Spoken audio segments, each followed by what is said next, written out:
મનુષ્યની અંદર થોડી ઘણી બુદ્ધિ આવી, થોડો ઘણો ભણ્યો એટલે એને પોતાનું મોઢું જોવા માટે દર્પણની શોધ કરી, મિરરની, બરાબર.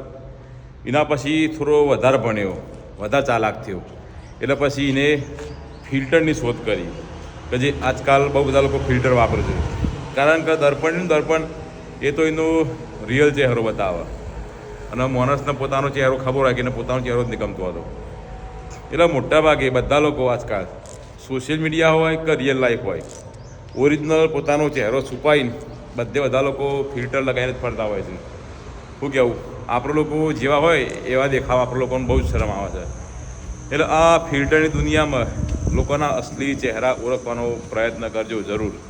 કારણ કે ફિલ્ટરમાં તો ગમે એટલો ભંગાર માણસ હોય ને તોય તમને બહુ સારો જ દેખાય. ટ્રાય કરજો કે ફિલ્ટર પાછળનો અસલી ચહેરો શું છે.